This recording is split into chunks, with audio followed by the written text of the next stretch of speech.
One of those moments when you realize that you're living everything you ever asked for. It's so scary to talk about it out loud, to document these moments, but I can't not. I can't pass it up because I have to speak what I'm feeling. It's incredible. I think 16-year-old me would be really proud because I've envisioned this life for so long and I've seen this moment in my mind. I was sitting here closing my eyes, feeling the sun on my face, and I realized I think this is one of those moments. One of those moments when you realize that you can actually create everything that you want in your life, but only if you don't stop trying. And I realized that I've been having all of these worries and fears about the timing of my life and about how fast I create everything, or am I in the right place right now? Is this the right decision? Am I gonna have regrets? And I realized that there's time and you're actually gonna create it all and it's gonna be okay. This moment is proof of it because there was a point in my life when I thought maybe this is just a pipe dream. Maybe I won't live in Paris until I'm much older, later in life, and I have to have everything figured out first, and have to be way more confident and have a job, and you know, all these different voices in my mind about what had to happen before I could just create the life that I actually wanted. And it's really funny how much shedding I had to do to get here without knowing that it would lead me here. I'm really proud to look back and see every decision that I made out of courage to get myself here without knowing that it would lead me here. And it just reminds me to keep trusting myself and my intuition because it's never misguided me. Even in this moment now, it's just like the fear is an illusion. It's just in your head. It's not real. But what is real is that feeling inside that's telling you you have to go after that dream. And you have to get past those fears because every version of you is counting on it. It's such a precious moment in my life. I don't think I'll ever forget this day. Especially since, you know, I think the reality of moving abroad and living in a new country is that it's a lot harder than maybe you would imagine, or in your mind you envision it to be all these different things, and then you get there and there's the realities of like language barriers or feeling homesick, having a hard time really immersing yourself or learning as fast, or feeling like settled in, feeling like you belong. Things that you didn't anticipate, things that you couldn't have expected that might be challenges in the way, and you don't really know how to navigate it at first because it's your first time. So it's like you have to learn how to overcome those things day by day, taking them as they come. But then that's life everywhere you go. And if it's easier than that, if it's too comfortable, then I think you're actually living wrong. Because if we stay in our comfort zone, we can't grow. I think it's when we overcome these little moments of fear that say, maybe this isn't the right decision, or maybe this is too hard, maybe this is gonna be too scary, and I should just go home. When you get past that and you're on the other side in a moment like this one right now, and you can just breathe for a minute, you can just take it in, and you can just allow yourself to recognize like the complete bliss of your own creation. And maybe it all becomes perfect, even the hard parts. You just start to build up more courage, more belief in yourself, and a lot more gratitude for even the moments that feel so scary. And you just have to laugh. Like today, I was on the metro trying to meet my friends, to get here, and I was so late and everything. I don't have Wi-Fi or data on my phone, no way to connect, contact people until I get there. And I was okay, I can remember the directions, and I start following the map, and I'm on my way. And I realized I don't think any of these stations are going the right direction. So then I'm even more late, and I have to get off the metro. As I'm sitting there, you know, just thinking like, wow, I'm already so late, and now I'm lost. I'm like, okay, like, you're lost.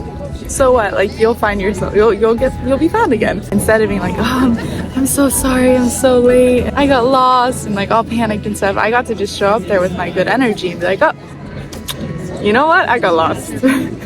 And here I am now. Thanks for waiting. And I want to talk about Australia and how immigrating there took such an unexpected turn, because I was 3 months in living there, and I never thought that I would end up here now instead. I thought, okay, I'm putting my life down there, and I'm ready to be living here and have my family and going through the immigration process and everything. And life hit me with just like the hugest curveball.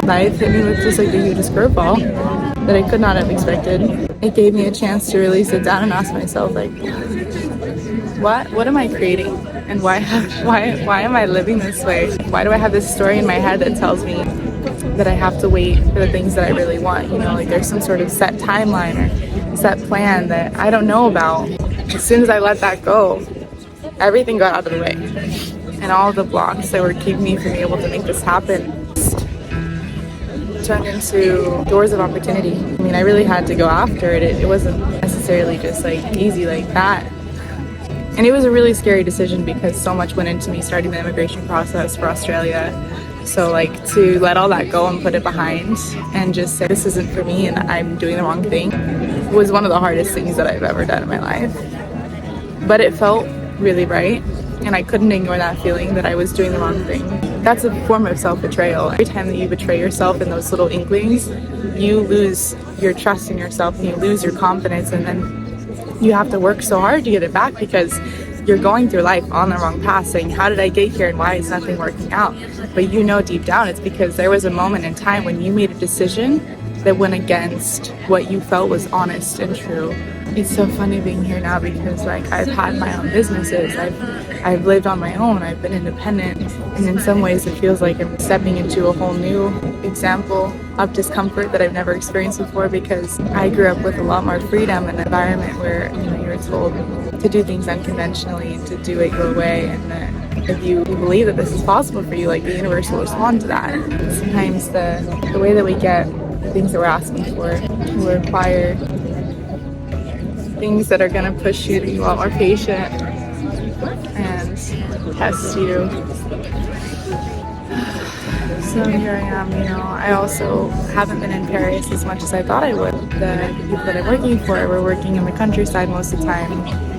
So my heart has been like so torn, because I'm like, wow, this is like such a great opportunity. But then at the same time, it feels like, is this really what I asked for? And is this what I agreed to? And I didn't think I was agreeing to this. And so there's challenges in that alone that I'm like overcoming still. But then at the end of the day, I ask myself, well, why am I doing this? Like, why am I even here? And if I'm really honest, like, it just doesn't matter, because I still get to be here at all. In general, like, I'm just here in Paris, and any time spent here is so precious and so transformative for me. So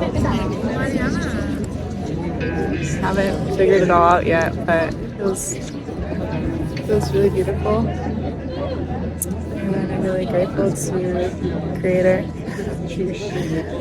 for letting me slow down enough to feel the beauty of this moment, because it's super easy to miss.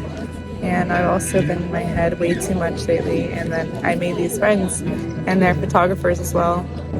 So we spent the morning just walking around, seeing and using our creativity and capturing the things that we see. It's super cool, because I'm reminded that when I use that gift and when I step outside of myself and I actually use my creativity, the world just gets so much less scary, and it's just something you can observe and appreciate and capture, and it it will respond back with like playfulness. And so, you know, as I'm taking photographs of like strangers and things, people are smiling and they're, you know, they're enjoying it too, and they're talking, and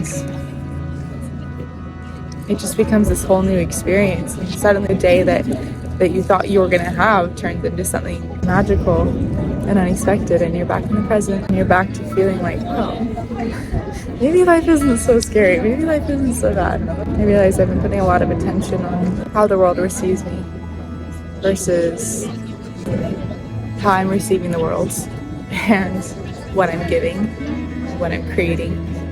Part of that is also using my voice and sharing what I feel, because I felt that for so long. So, anyways, this is just one moment that I knew I had to capture and share. It's so beautiful here. I think this is called the Place de Vosges, so it's a good spot.